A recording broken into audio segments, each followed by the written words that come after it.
Welcome to Sengoku Daimyo's Chronicles of Japan.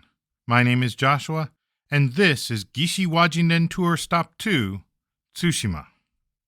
As I mentioned last episode, we are taking a break right now from the workings of the Chronicles while I prep a bit more research on the Taika reform. As we do so, I'm taking you through a recent trip we took to follow the ancient sea routes from Gaya on the peninsula across the islands to Na in modern Fukuoka. This may have been first described in the Wei Chronicles, the Weizhi, but it was the pathway that many visitors to the archipelago took up through the famous Mongol invasion and even later missions from the Joseon kingdom on the Korean peninsula. Last episode, we talked about our start from Gimhae and Busan. Gimhae is the old Gaya, as far as we can tell, and had close connections with the archipelago as evidenced by the common items of material culture found on both sides of the strait. From the coast of the Korean peninsula, ships would then sail for the island of Tsushima, the nearest of the islands between the mainland and the Japanese archipelago. Today, ships still sail from Korea to Japan, but most leave out of the port of Busan. This includes regular cruise ships as well as specialty cruises and ferries. For those who want, there are some popular trips between Busan and Fukuoka or Busan all the way to Osaka through the Seto Inland Sea. For us, however, we were looking at the shortest ferries, those to Tsushima.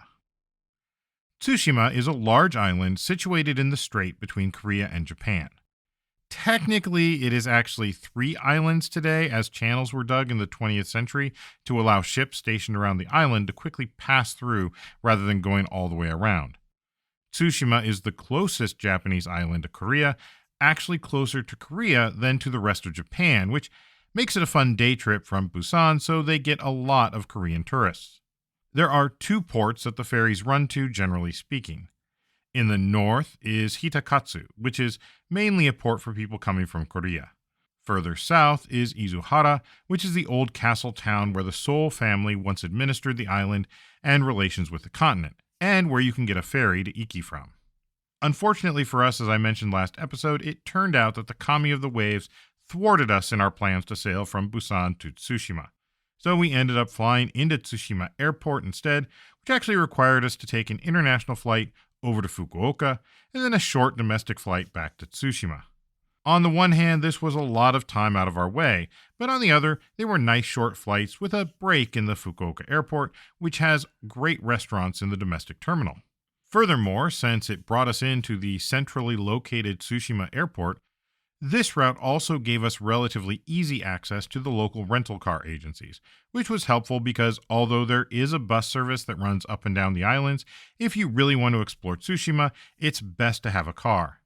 Note that also means having an international driver's permit, at least in most cases, unless you have a valid Japanese driver's license. As for why you need a car, well, there is a bus route, as I said, from north to south, but for many of the places you will likely want to go, it'll take a little bit more to get to them. If you speak Japanese and have a phone, there are several taxi companies you can call, and you can try a taxi app, though make sure it works on the island. Many of those might require Japanese service. In the end, having a car is extremely convenient.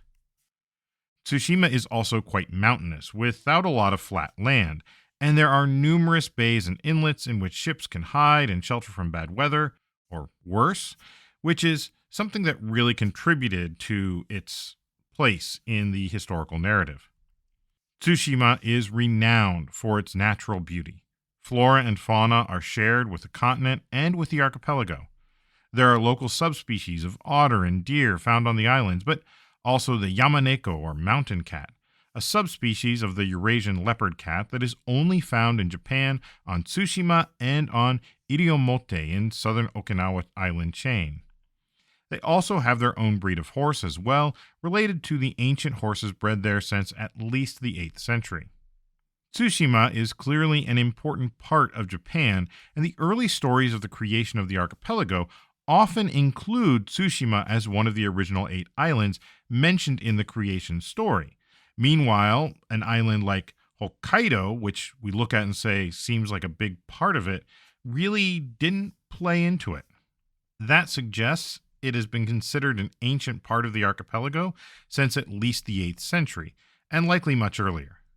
Now, humans probably first came to Tsushima on their crossing from what is now the Korean peninsula over to the archipelago at the end of the Pleistocene era when sea levels were much lower. However, we don't have clear evidence of humans until later, and this is likely because the terrain made it difficult to cultivate the land, and most of the activity was focused on making a livelihood out of the ocean. Currently, we have clear evidence of humans on the island from at least the Jomon period, including remnants such as shell mounds, though we don't have any clear sign of habitation. It's possible that fishermen and others came to the islands during certain seasons, setting up fish camps and the like, and then departed, but it could also be that there were more permanent settlements and we just haven't found them yet. Most of the Jomon sites appear to be on the northern part of Tsushima, what is now the upper island, though, again, lack of evidence should not necessarily be taken as evidence of lack, and there could be more we just haven't found. After all, sites like Izuhara, which was quite populated in later periods, may have disturbed any underlying layers that we would otherwise hope to find there, and perhaps we'll one day stumble on something more that will change our understanding. Things change a bit in the Yayoi period, and we see clear evidence of settlements, pit buildings, graves, and grave goods at various sites up through the Kofun period. Unsurprisingly, the assembly of goods found include both archipelagic and continental material, which fits with its position in between the various cultures. Understandably, most of these archaeological sites were investigated and then either covered back up for preservation or replaced by construction, so in many cases there may not be anything to see today besides the artifacts in the museum. But some of the earliest clear evidence that you can still go see are the several kofun, ancient tumuli, scattered around the island at different points. Most of the kofun on the island appear to be similar and overall fairly small. These are not the most impressive kofun, not the giant mounds found in places like Nara, Osaka, Kibi, or even up in Izumo. However, to students of the era, they are still very cool. It's really neat to see these monuments of that ancient time. One example of this that we visited was the Niso Kofun-gun, or the Niso Kofun group. The Niso Kofun-gun is not like what you might expect in the Nara Basin or the Osaka area, once again. First, you drive out to the end of the road in a small fishing community, and from there go on a small hike to see the kofun themselves. Today, the mounds are mostly hidden from view by trees, though there are signs put up to mark each one. Some of them have a more well-defined shape than others, with at least one demonstrating what appears to be a long, thin keyhole shape, taking advantage of the local terrain. There's another one that also is said to be keyhole shape. As a matter of fact, a few were said to be keyhole shape, but only one or two that you can really picture in your mind easily. Now, most of these were pit-style burials, where slabs of local sedimentary rock were used to form rectangular coffins in the ground, in which the individuals were presumably buried. On one of the keyhole-shaped mounds, there was also what appears to be a secondary burial at the neck of the keyhole, where the round and trapezoidal sections meet. However, we don't know who or even what was buried there in some instances, as most of the bones are no longer extant. Besides the distinctively keyhole-shaped tombs, two more kofun in the Niso group really caught my attention. One, which is thought to have been a round tomb, had what appeared to be a small stone chamber, perhaps the last of the kofun in this group to be built, as that is generally a feature of later period kofun. There was also one that was higher up on the hill, which may also have been a keyhole-shaped tomb. That one struck me as it would likely have been particularly visible from the sea before the current overgrown forest appeared.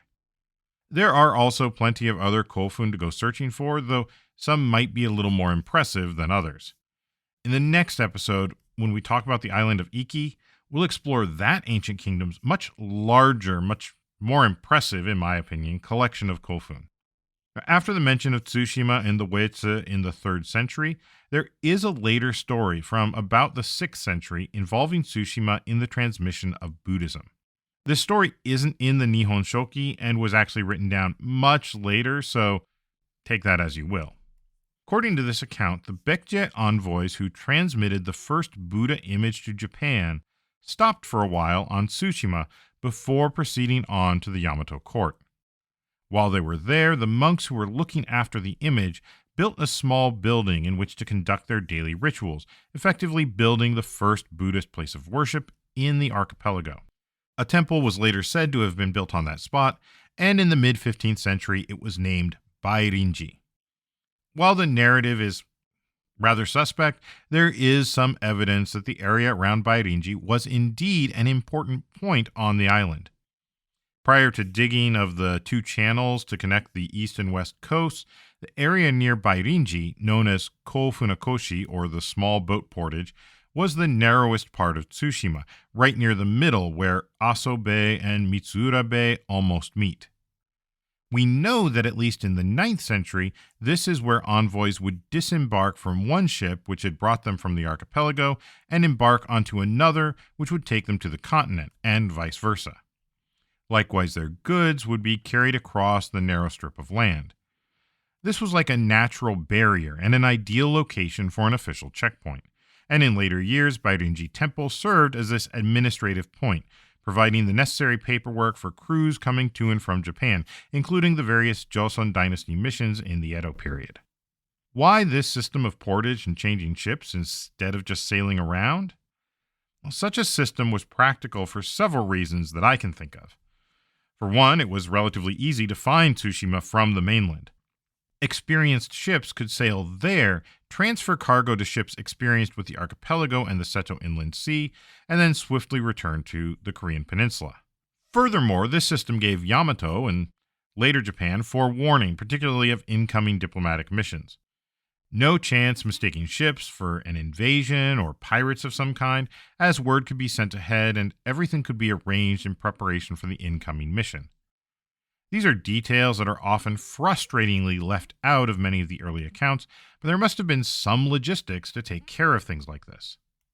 Now, whether or not Bairinji's history actually goes back to 538, it does have claim to some rather ancient artifacts, including a 9th century Buddha image from the Unified or later Shilla period, as well as 579 chapters of the Daihanya Haramita Kyo, or the Greater Perfection of Wisdom Sutra, from a 14th century copy. These were actually stolen from the temple in 2014, but later recovered. Other statues were stolen 2 years previously from other temples on Tsushima, which speaks to some of the tensions that still exist between Korea and Japan. Claims were made that the statues had originally been stolen by Japanese pirates or wako from Korea and brought to Japan, so the modern-day thieves were simply righting an old wrong and taking them back to the peninsula. However, Korean courts eventually found that the items should be returned to Japan, though there were those who disagreed with the ruling. This is an example of the ongoing tensions that can sometimes make study of interstate history a bit complex. Now, more concrete, and perhaps a bit more secular than the possible location of a theoretical early worship structure, are the earthworks of Kaneda Fortress. This is a mid-7th century fort or castle created by Yamato to defend itself from a presumed continental invasion. We even have mention of it in the Nihon Shoki. It appears to have been repaired in the late 7th century and then continued to be used until sometime in the 8th century, when it was abandoned, seeing as how the invasion had never materialized, and no doubt maintaining the defenses on top of a mountain all the way out on Tsushima would have been a costly endeavor. Over time, the name Kaneda was forgotten, though the stone and earthworks on the mountain gave the site the name Shiroyama, or Castle Mountain, at least by the 15th century. In the Edo period, scholars set out trying to find the Kaneda fortress mentioned in the Nihon Shoki, and at one point identified this with an area known as Kaneda Hara, or Kaneda Fields, in modern Sasu district on the southwest coast of Tsushima. However, a scholar named Suyama Donno identified the current mountaintop site, which has generally been accepted as accurate. The earthworks do appear to show the kind of Baekje-style fortifications that Yamato built at this time, which took advantage of the natural features of the terrain. These fortresses or castles were more like fortified positions, long walls that could give troops a secure place to entrench themselves. They would not have had the impressive donjon or tenshu kaku that is the most notable feature of later Japanese and even European castles. Now, most of the Baekje-style castles in Japan are primarily earthworks, for example, the Demon's Castle in modern Okoyama. Kaneda, however, is unique, with about 2.8 kilometers of stone walls, most of which are reportedly in quite good condition. There were 3 main gates, and remains of various buildings have been determined from post holes uncovered on the site. There is a name for the top of the mountain, Ho Tateguma, suggesting that there might have been some kind of beacon tower placed there with a light that could presumably be used to signal to others, but no remains have been found to date. The defensive nature of the position is also attested to in modern times. During the early 20th century, the Japanese military placed batteries on the fortress and an auxiliary fort nearby. These constructions damaged some of the ancient walls, but this still demonstrates Tsushima's place at the edge of Japan and the continent, even into modern times. For all that it is impressive, I have to say that we regrettably did not make it up to the fortress, as it is a hike to see everything and our time was limited. If you do go, be prepared for some trekking, as this really is a fortress on a mountain and you need to park and take the Kaneda Fortress Trail up. Moving on from the 8th century, we have evidence of Tsushima in written records through the next several centuries, but there isn't a lot clearly remaining on the island from that period, at least not extant buildings, nothing that we found. In the records, we can see that there were clearly things going on, and quite often it wasn't great for the island. For instance, there was the Toi invasion in the 11th century, when pirates, possibly Tungusic-speaking Jurchen from the area of Manchuria, invaded without warning, killing and taking people away as slaves. It was horrific, but relatively short-lived, as it seems the invaders weren't intent on staying. Perhaps a more lasting impression was made by the invasions of the Mongols in the 13th century. This is an event that has been hugely impactful on Japan and Japanese history. The first invasion in 1274, the Mongols used their vassal state of Goryeo to build a fleet of ships and attempt to cross the strait to invade Japan. The typical narrative talks about how they came ashore at Hakata Bay in modern Fukuoka, and the Kamakura government called up soldiers from across the country to their defense. Not only that, but monks and priests prayed for divine intervention to protect Japan. According to the most common narrative, a kamikaze or divine wind arose in the form of a typhoon that blew into Hakata Bay and sank much of the Mongol fleet. Without that, Japan, it is said, would have been doomed. Well, that event, that invasion and the kamikaze, would have ripple effects throughout Japanese society. On the one hand, the Mongols brought new weapons in the form of explosives, and we see changes in the arms of the samurai as their swords got noticeably beefier, presumably to do better against similarly armored foes. The government also fortified Hakata Bay, which saw another attack in 1281, which similarly failed. Though neither attempted invasion succeeded, both were extremely costly. Samurai who fought for their country expected to get rewarded afterwards, and not just with high praise. Typically, when samurai fought, they would be richly rewarded by their lord with gifts taken from the losing side, to include land and property.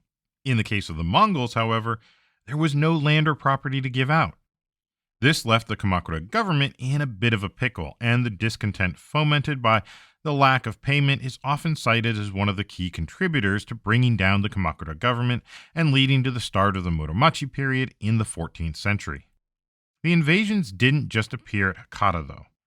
In 1274, after the Mongol fleet first left Goryeo on the Korean peninsula, they landed at Tsushima, then Iki, following the traditional trade routes and killing and pillaging as they went. In Tsushima, the Mongol armies arrived in the south, landing at Komoda Beach near Sasuura. Lookouts saw them coming, and the Seoul clan hastily gathered up a defense, but it was no use. The Mongol army established a beachhead and proceeded to spend the next week securing the island.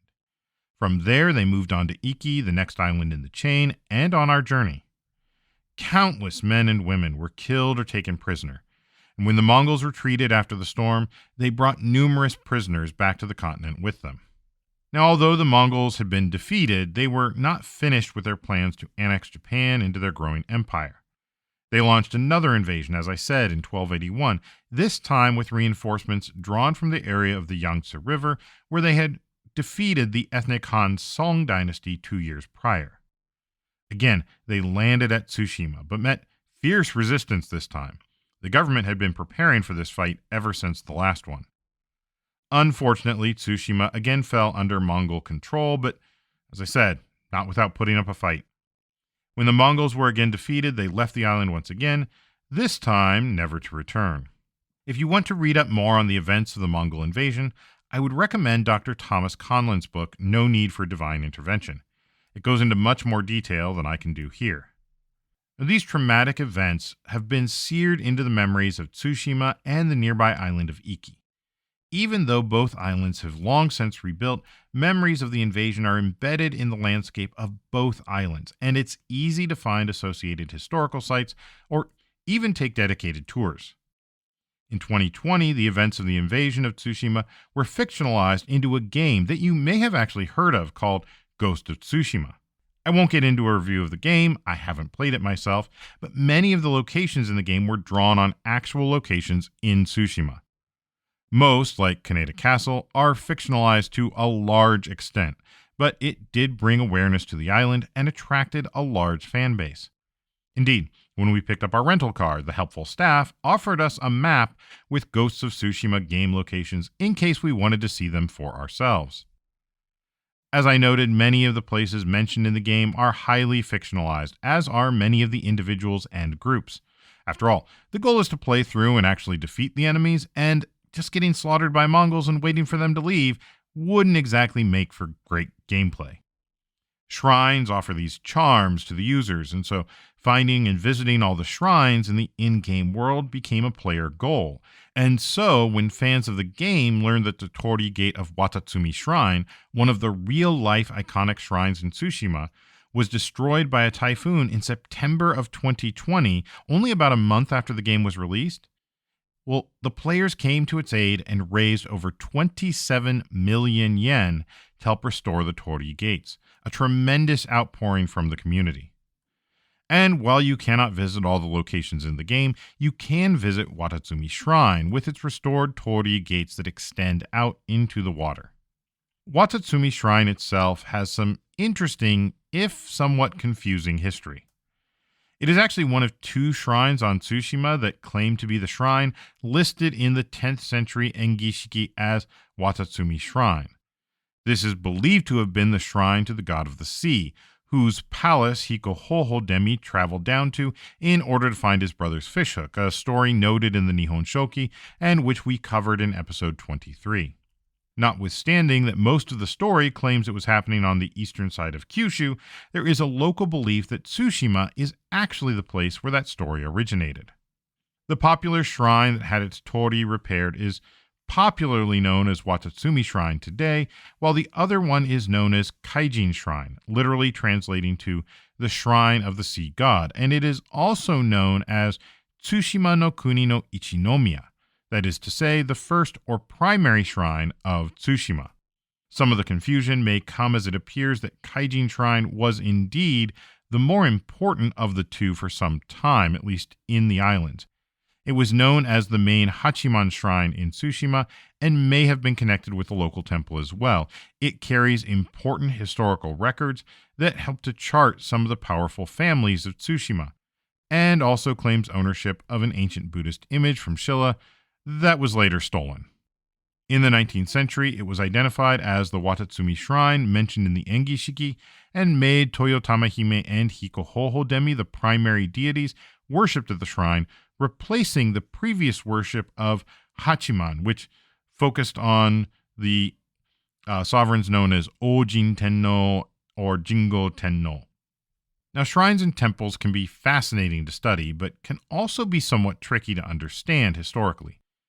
Given their religious nature, the founding stories of such institutions can sometimes be rather fantastical, and since they typically aren't written down until much later, it's hard to tell what part of the story is original and what part has been influenced by later stories like those in the Nihon Shoki or the Kojiki.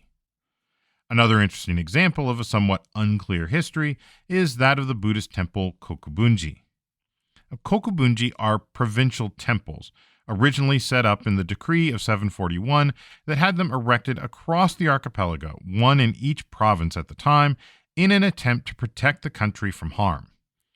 Knowing the location of a kokubunji can therefore often tell you something about where the Nara-era provincial administration sat, as it would likely have been nearby. In many cases, these were probably connected to the local elite as well. This, however, is not quite as simple with Tsushima kokubunji.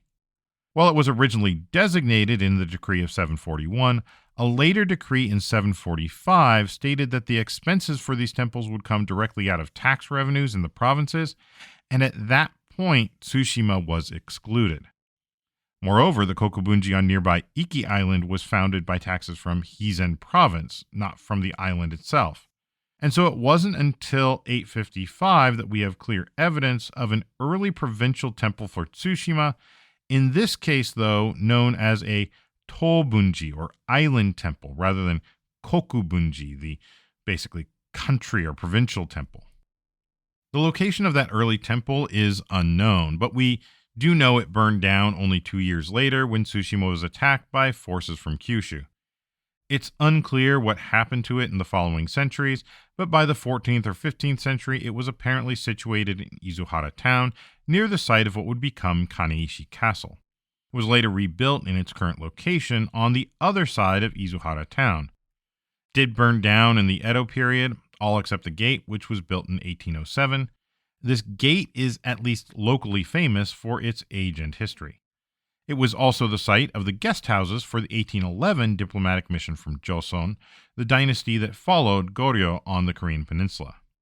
Those missions are another rather famous part of the history of Tsushima, which, as we've seen, has long been a gateway between the archipelago and the peninsula. In the Edo period, there were numerous diplomatic missions from the Joseon dynasty to the Tokugawa shogunate, and these grand affairs are often touted in the history of Tsushima, with many locations specifically calling out the island's deep involvement in cross-strait relations. Relations which, to really understand, we probably need to start with a look at the famous, or perhaps even infamous, Seoul clan. Now, the Seoul clan became particularly influential in Tsushima in the 13th century. The local officials, the Abiru clan, who had long been in charge of the island, were declared to be in rebellion against the Dazaifu, and so Koremune Shigehise was sent to quell them. In return, he was made Jito, or land steward, under the Shoni clan, who were the Shugo of Chikuzen and Hizen, including the island of Tsushima. The Seoul clan, descendants of the Koremune, ruled Tsushima ever since, first as vassals of the Shoni, but eventually they ran things outright. Thus, So Sukekuni was in charge when the Mongols invaded in 1274. Despite having only 80 or so mounted warriors under his charge, he attempted to defend the island, dying in battle. Nonetheless, when the Mongols retreated, the So family retained their position. Later, they supported the Ashikaga in their bid to become shogun, and they were eventually named the Shugo of Tsushima, a title they kept until the Meiji period. As we've mentioned, despite its size, Tsushima is not the most hospitable of locations. It is mountainous, with many bays and inlets, making both cross-land travel and agriculture relatively difficult. And thus the So clan came to rely on trade with the continent for their wealth and support. Although here trade might be a bit negotiable. Remember how the early Japanese regularly raided the coast of the peninsula? It was frequent enough that a term arose, the Wako, the Japanese invaders or Japanese pirates. In fact, the term Wako became so synonymous with piracy that almost any pirate group could be labeled as Wako, whether Japanese or not. Some of them that we know of were downright cosmopolitan, with a diverse crew from different varieties of cultures all up and down East Asia. Given its position, the rough terrain, and myriad bays that could easily hide ships and other such things, Tsushima made a great base for fishermen/pirates to launch from. Particularly in harsh times, desperate individuals from Tsushima and other islands might take their chances to go and raid the mainland. In the early 15th century, the new Joseon dynasty had had enough. They sent an expeditionary force to Tsushima to put an end to the Wako. The expedition came in 1419. The year before, the head of the So clan, So Sadashige, had died. His son, So Sadamori, took his place, but had not yet come of age, leaving actual power on the island in the hands of Soda Saimontaro, the leader of the Wako pirates. Eventually, the Joseon forces were defeated by the forces of Tsushima, including the Wako. The Joseon court considered sending another punitive expedition, but it never materialized. What did eventually happen, though, was oddly closer ties between the peninsula and Tsushima. So Sadamori, who grew up in that tumultuous time, worked to repair relations with the Joseon court, concluding a treaty that allowed the So clan to basically monopolize trade with the Korean peninsula. Treaty ports on the peninsula began to attract permanent settlements of Japanese merchants, and these Wakan, or Japanese districts, came nominally under the jurisdiction of the So of Tsushima. The So clan maintained their place as the intermediaries with the Joseon state through the 16th century. Messages sent from the Japanese court to Joseon would be sent to the So, who would deliver them to the Joseon court and then in turn handle all replies from the peninsula back to the Japanese mainland. And this over time led them to develop some, shall we say, special techniques to make sure these exchanges were as fruitful as possible, especially for the So clan. You see, the treaties with the Joseon court only allowed 50 ships a year from Tsushima to trade with the peninsula, but since all the documents flowed through the So, they had plenty of time to study the seals of both courts, those of the Joseon kingdom and those of Japan, and it gave them time to have fake seals created for their own ends. In part through the use of these fake seals, the So clan were able to pretend their ships were coming from other people, real or fake, and thus get around the 50 ships per year limit. They also used them in other ways to try and maintain their position between the two countries. All of this came to a head when the Taiko, Toyotomi Hideyoshi, began to dream of continental conquest. Hideyoshi, at this point the undeniable ruler of all of Japan, had a bit of an ego. Not exactly undeserved, mind you. His letter to the Joseon king Songjo demanding submission was quite inflammatory, as you might guess, and the So clan realized immediately that it would be taken as a major insult and probably shut down all the good stuff that they had going on. Not only could it jeopardize relations with the continent, it could also jeopardize their own unique status, which is why they decided to modify it using what in modern computer hacker terms might be called a man-in-the-middle attack, which, with their fake seal game, they had plenty of experience with. The So were able to modify the language in each missive to make the language more acceptable to either side. They also dragged their feet in the whole matter, delaying things for at least 2 years. But Hideyoshi's mind was set on conquest. Specifically, he had ambitions of displacing the Ming dynasty itself, and he demanded that the Joseon court submit and allow the Japanese forces through to face the Ming dynasty. The Joseon refused to grant his request, and eventually Hideyoshi had enough. He threatened an invasion of Korea if the Joseon dynasty didn't capitulate to his requests. Now, throughout this process, the So attempted to smooth things over as best they could. However, even they couldn't forge the words presented by a face-to-face envoy, nor could they put off Hideyoshi's anger forever. And thus, Tsushima became one of the launching off points for the Japanese invasions of Korea in 1592 and again in 1597. Tsushima, along with nearby Iki, would have various castles built to help supply the invading forces. One such castle was Shimizuyamajo, overlooking the town of Izuhara, there in Tsushima itself. Some of the walls and earthworks can still be seen up on the mountain overlooking the town, and there are trails up from the site of Kaneishi Castle down below. Both of these invasions ultimately failed, though not without a huge loss of life and destruction on the peninsula, loss that's still felt even today. The second and final invasion ended in 1598. Both sides were exhausted, and the Japanese were losing ground, but the true catalyst, unbeknownst to those on the continent, was the death of Hideyoshi. The Council of Regents, a group of 5 daimyo appointed to rule until Hideyoshi's son, Hideyori, came of age, kept Hideyoshi's death a secret to maintain morale until they could withdraw from the continent. With the war over, the Seoul clan took the lead in peace negotiations with the Joseon court, partly in an attempt to reestablish their position and their trade.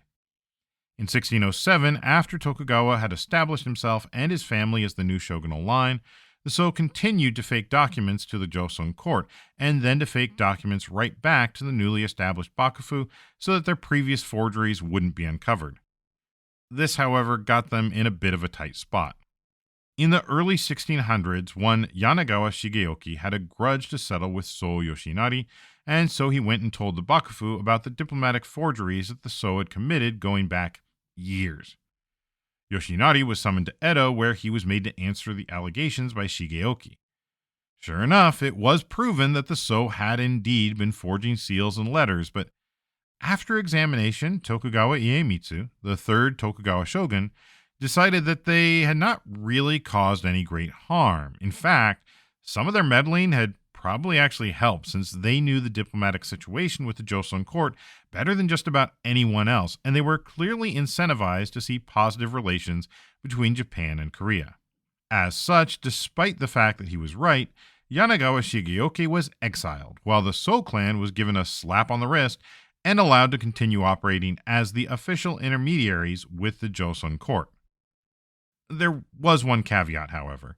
The So clan would no longer be unsupervised. Educated monks from the most prestigious Zen temples in Kyoto, accredited as experts in diplomacy, would be dispatched to Tsushima to oversee the creation of diplomatic documents and other such matters, bringing the So clan's forgeries to a halt. Despite that, the So clan continued to facilitate relations with the peninsula, including some 12 diplomatic missions from Korea, the Joseon Tsushinshi, as they are known. The first was in 1607 to Tokugawa Hidetada, and these were lavish affairs, even more elaborate than the annual Daimyo pilgrimage for the Sankin Kotai, or alternate attendance at Edo. The embassies brought almost 500 people, including acrobats and other forms of entertainment. Combined with their foreign dress and styles, it was a real event for the people wherever they went. Today, the Tsushinshi are a big draw for Korean tourists, and just about anywhere you go, especially around Izuhara town, you will find signs in Japanese, Korean, and English about locations specifically associated with these missions and with cross-strait relations. And in years past, they've even reenacted some of the processions and ceremonies. Speaking of Izuhara, this was the castle town from which the So administered Tsushima. Banshoin Temple was basically the So family temple and contains the graves of many members of the So family. In 1528, the So built a fortified residence in front of Banshoin, and eventually that grew into the castle from which they ruled Tsushima. Today, only the garden and some of the stone walls remain. The Yagura atop the main gate has been rebuilt, but mostly it is in ruins. The Tsushima Museum sits on the site as well, and nearby is also a special museum specifically dedicated to the Tsushinshi missions. Izuhara town itself is an interesting place. Most of what you see harkens back to the Edo period. Much like Edo itself, the densely packed wood and paper houses were a constant fire hazard, and there were several times where the entire town burned to the ground. As such, they began to institute fire breaks in the form of stone walls, which were placed around the town to help prevent fire from too quickly spreading from one house to the next. This is something that was instituted elsewhere, including Edo, but I've never seen so many extant firewalls before, and pretty soon after you start looking for them, you'll see them everywhere. The area closest to the harbor was an area mostly for merchants and similar working class people, and even today, this can be seen in some of the older buildings and property layouts. There are also a fair number of izakaya and various other establishments in the area. Further inland, you can find the old samurai district across from the Hachiman Shrine. The houses and gates in that area are just a little bit nicer. While many modern buildings have gone up in the town, you can still find traces of the older buildings back from the days of the So clan and the Korean envoys. Today, Izuhara is perhaps the largest town on Tsushima, but that isn't saying much. I mean, the population of the entire island is around 31,000 people, only slightly larger than that of nearby Iki, which is only about 1/5 the size of Tsushima in land area. Now, from Izuhara, you can catch a ferry to Iki or all the way to Hakata in Fukuoka. You can always take a plane as well. Before leaving Tsushima, I'd like to mention one more thing. The leopard cat of Tsushima, the Yamaneko. This has become something of a symbol in Tsushima, but unfortunately it is critically endangered, at least on the island itself. It's all but gone from the southern part of Tsushima. Human encroachment on its habitat has been part of the issue, so has the introduction of domesticated cats. The Yamaneko itself is about the size of a typical house cat and might be mistaken for one, though it is very distinctive in its spotted appearance. Domesticated cats have been shown to outcompete their wild cousins while also passing on harmful diseases, which also affect the population. Just about everywhere you go, you'll see signs and evidence of this special cat. There's also a breeding program in the north if you want to see them for yourself.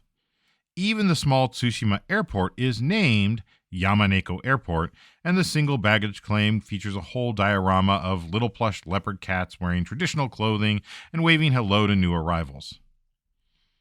So if you like rugged coastlines, fascinating scenery, and the odd bit of history thrown in, might I suggest taking a look at Tsushima, the border island between Japan and Korea. We only had a few days, but it was truly a wonderful experience.